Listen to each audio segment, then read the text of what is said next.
Hello, my glass schools, and welcome to Away She Goes After Dark. Tonight we'll be exploring the world of pipe making.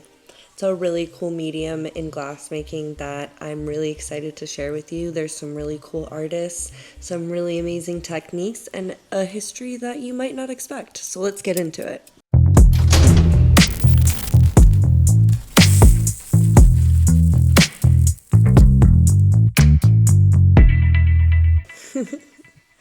Even though glass has been around for thousands of years, it might surprise you to learn that it wasn't introduced to pipes until the 1960s. In fact, the first patent for glass wasn't even issued until 1977. I was really shocked by that. I thought there must be ancient Egyptian glass pipes and bongs and maybe a steamroller. No, nothing. For years, we were using wood, bone, stone, clay, even animal horns. There's even a 2,400-year-old solid gold bong that was found in Russia a few years ago.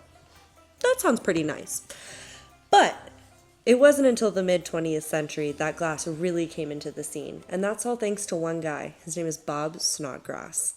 He revolutionized the glass industry after being introduced to the torch in 1971 by his mentor, Chuck Murphy. But glass wasn't the only thing that Chuck introduced to Bob. He also introduced him to the world of cannabis, and together glass and cannabis became intertwined for Bob. He started to blow glass out of his van and follow around springtime. He would go all across North America from Tijuana to North Dakota and everywhere in between, lamp working out of his van. But in 1987, things really changed.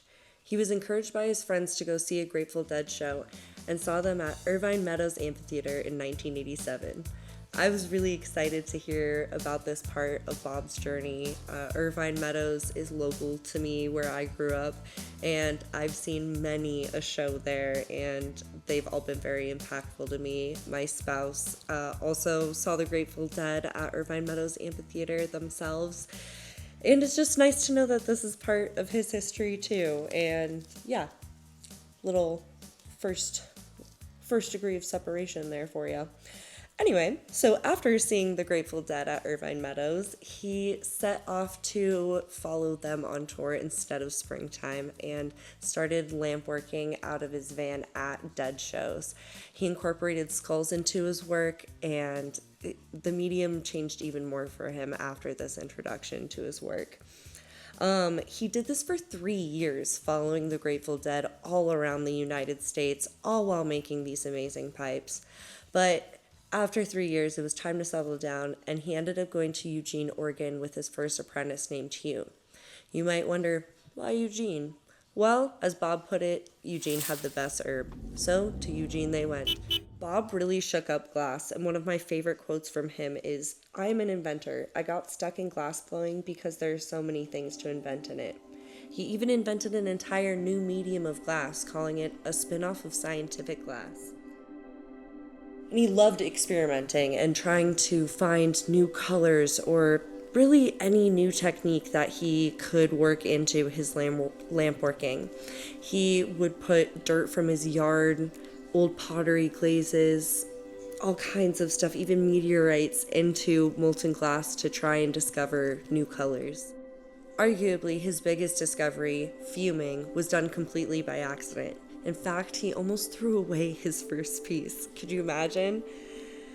While he was working in the shop, he had some gold that he was working with and accidentally passed it in front of the torch, and this fumed the gold vapors directly onto the dragon that he was working on. And he was pissed. He thought his piece was ruined, and he left the studio really upset. He put it in the annealer, whatever. And his friend called him up and said, "Wow, the stuff you're working on over here is really cool. And this piece even changes colors. I couldn't believe it. Keep up the good work." And that really changed his outlook on the piece. And he came back and looked at it, and his friend showed it to him in the sunlight, and he saw these electric blues that it got, and he was hooked. So now he had this little glass secret all to himself, and he could keep it a trade secret and have a monopoly on glass in this way, but that's not who Bob was, and he wanted to share the knowledge. He actually ended up taking on 30 apprentices over the years of his glass making. And I think that's really amazing. You know, it takes a special kind of person to be able to selflessly be able to share such a big discovery and want to see what other people make with it. And as you can see, it lends itself in so many beautiful ways to pieces, and it's definitely one of my favorite techniques in glass making, specifically in lamp working. I love fuming. If something is fumed, I will throw money at it very quickly. I have a problem. But anyway, back to glass. So going into the 90s, people started flocking to Eugene to see Bob work in his studio. And as I said, he took on a bunch of apprentices. And some of these apprentices would go on to sell pipes at shows, not just Grateful Dead shows. We had Fish coming onto the scene at this time, and they really added a big new demographic to people that they were selling these pipes to. And the way that they would sell these pipes is they would throw them across the asphalt, the pavement, whatever, and they would bounce. I imagine some of the time they had to have broken, but I'm not sure. According to them, they bounced every single time, and they sold endless amounts of pipes because of that. And people were really impressed not only with the durability, but that they were so beautiful, and that these fumed pipes changed colors specifically was a really big selling point for them. So glass from this point on was the mainstay in the industry for pipes. It took over the metal wood pipe game and really carved out a name for itself. When you went in a head shop, glass was at the forefront. Starting in the 90s, Tommy Chong even had his own line of bongs called Chong Bongs, of course. And big names started being introduced into the game along with Bob, like Jerome Baker. But all of this changed in 2003 when the U.S. government put $12 million into Operation Pipe Dreams, which was set to go after bongs specifically as drug paraphernalia. I will insert a lovely clip over here of them saying some shit. The defendants have been charged with conspiracy to sell and offer for sale drug paraphernalia, with offering to sell drug paraphernalia and or with actually selling items of drug paraphernalia on specified dates.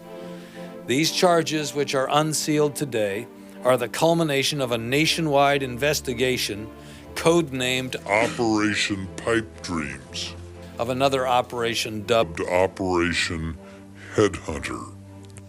55 retailers were taken down, and with that, they also arrested 11 big-name people like Jerome Baker and other really important glassmakers of the time. These are people who were taken out of their beds at 6 o'clock in the morning, who had multi-million-dollar industries, employees with full benefits, retirement set up, the whole 9 yards. And obviously, the U.S. government felt some type of way about that, and they did what they did. Was this the end of the glass scene? How would we sell our work? Would we put a lot of time and effort and material into big pieces, knowing that we might lose it to a raid or someone just destroying the work? No. We persevere. We go on. And, you know, as time went on and cannabis acceptance rose, so did the prominence of glass in the industry. And it really shows nowadays the level of art that you see with glass, and how I feel like pipe making isn't just a functional glass art anymore, but it's really carving its way into gallery level talent and success, just like it's always deserved. So why pipes, you might ask? Well, I have some quotes from you, from some great glassmakers. So, Slinger, for example, he said, it's less about the physical function and it's more about the philosophy of the function. Pushing a bowl into it now connects it with a subculture. And I really like that. I mean, you're making the conscious decision to not just make a sculpture, but making a pipe because you want to be connected to these people and to this subculture of smoking. And I think that's really admirable, and I think it's really awesome to go against the grain like that. Another quote from Salt, he says, "You don't have to use it to appreciate it." Again, excellent. He says, "People are using the pipe as a vessel to carry ideas." I think that's so brilliant to say too. It's not just about, oh, well, I don't smoke, so I don't get it. It's a beautiful piece that someone made, and just because there's a bowl in it doesn't mean that it doesn't require just as much skill and forethought and planning and arduous giving to this piece that any other glass piece would. Jason Lee said, "The culture created the art form, and the art form reflects the culture." I really like this quote as well. Doing honor to your roots and never forgetting where you came from, and knowing that, you know, this goes against the grain, and maybe just because it's more accepted now doesn't mean that you should get comfortable with that. Brian Dosher explained that what gives him so much inspiration and love for pipe making is that he's making a tool that people are taking out and having moments with. They're taking a break to elevate their minds. And I love that perspective as well. This is a piece that people are going to take time out of their day and sit with. Maybe, you know, they're taking deep breaths with, they're looking at it for a long time, really examining it and becoming one with that piece. They're bringing it to their friend's house and sharing it with them. It's part of an experience and a moment and a memory, and knowing that that is going to go in the hands of people and they're going to make their own history with it is really exciting. So, why is glass better than other materials, you may ask? Why not metal, wood, animal bones, etc.? Well, first and foremost, glass is the safest material that you can use for pipes. There's no transfer of chemicals or flavors, and it also is really easy to clean and durable on top of that. So, all in all, best choice, I think, personally. Thank you for tuning in. Remember, if you enjoyed this video, to like and subscribe. We have a lot more glass content coming your way. Until next time, my glassy Goliath Beetles.